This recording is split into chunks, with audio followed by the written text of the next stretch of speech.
नमस्कार. गृहिणी समुपदेशक या मराठी यूट्यूब चॅनलवर तुम्हा सर्वांचं खूप खूप स्वागत आहे. शारदीय नवरात्र उत्सवाच्या सर्वांना खूप खूप शुभेच्छा. आज घटस्थापना झाली, अर्थातच आज आपली पहिली माळ. तर आज आपण आपल्या पहिल्या माळे दिवशी पूजल्या जाणाऱ्या शैलपुत्री या मातेबद्दल बोलूयात. वंदे वांछितला बाह्य चंद्रार्धकृत शेखराम वृषारूढ शैलपुत्री यशस्विनीम.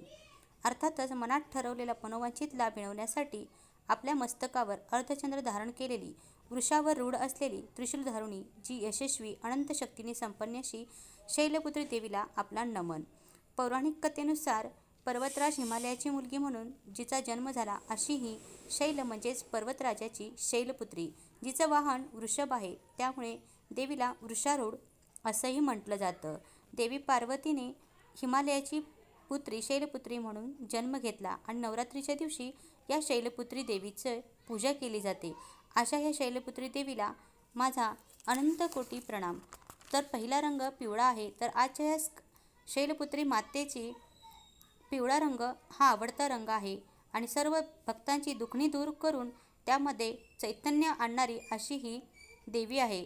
तर या देवीला पिवळे वस्त्र परिधान केले जाते आणि आजच पिवळ्या फुलांची आरास करून देवीची पूजा अर्चा केली जाते. नमस्ते.